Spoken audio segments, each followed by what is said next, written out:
video is focusing on a certain scenario where you are using the UV method, right? And then of course the rule for the UV method is that there will be those cells that do not have any allocation of units. For example, let's just say this was a possible question.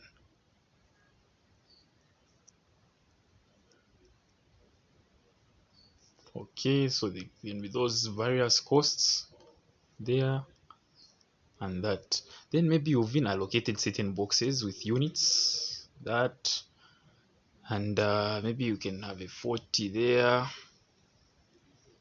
Let's have a 50 here, something like that.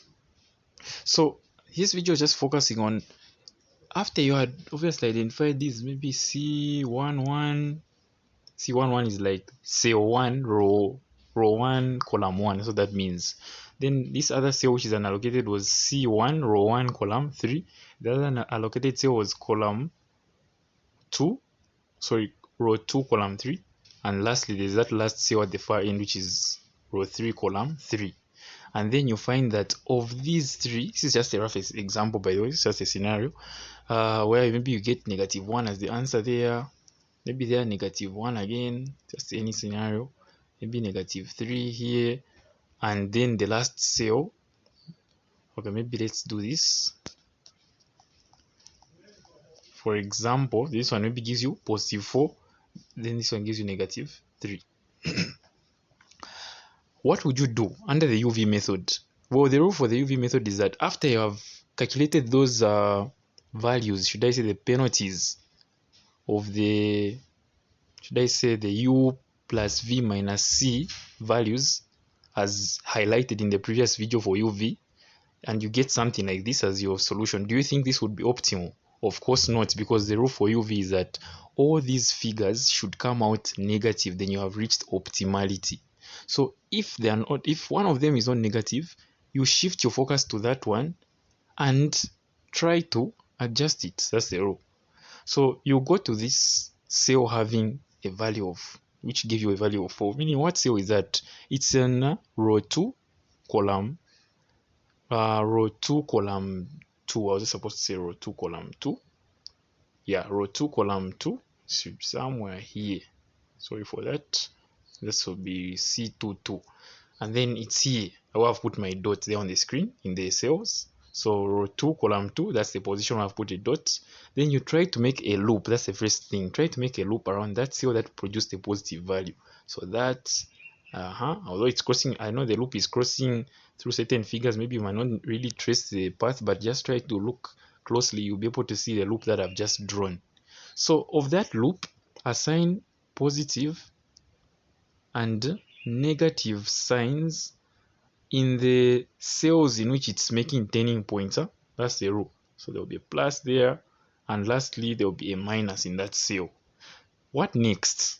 The rule is focus on the two cells having a negative sign, right? Focus on the two cells having a negative sign. Once you have identified those two cells having a negative sign, look at their unit values. Look at their unit values. In this case, if you've seen the two cells having negative signs are those having a unit of 100 and the other one having a unit of 40.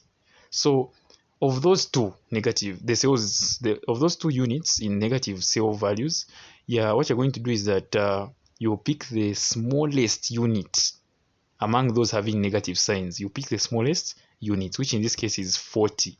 And what are you going to do with that 40? We are going to add and subtract this 40 around the loop with whatever unit value that it finds. So what I mean is that if you get this 40, for example, right, we said you're going to add and subtract it around the loop with whatever unit value that it finds, and also whatever sign that it finds. So this is what I actually mean. If you get the 40, right, which is the smallest of the two, you get the 40. So it's the one that will work around the loop. So you start even from the starting point.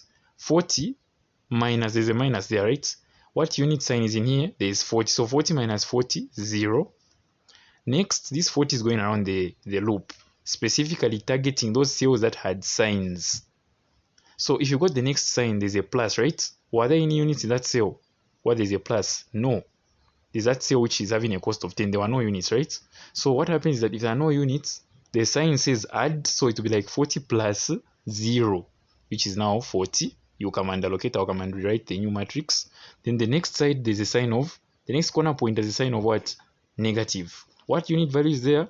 100. So you say 100 minus 40, because 40 is the one which is going round the loop, adjusting all unit values that are the corner points with their respective signs.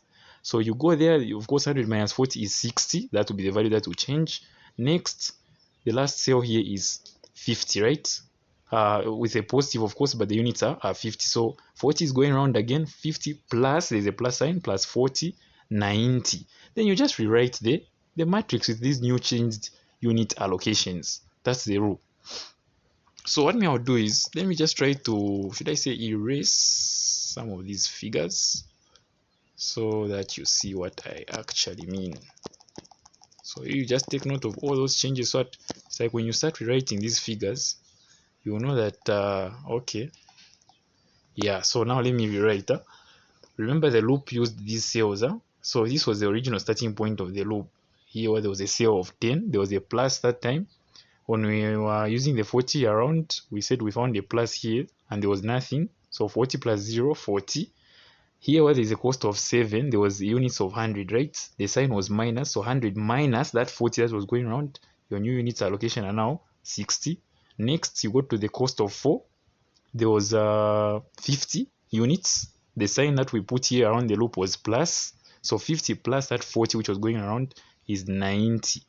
The starting here, where there was that 40 originally, there was a minus sign. So it's like 40 minus the units which were 40, 0. That's why we won't put anything there. So this is like how your new matrix looks.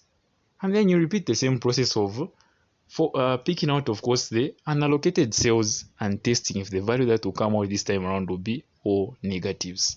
So watch both videos on the UV method. This video is just like an addition to that one in a scenario where not all negative values have come out after you have tested all your unallocated cells. So just watch both videos in order to compensate the knowledge in the UV method.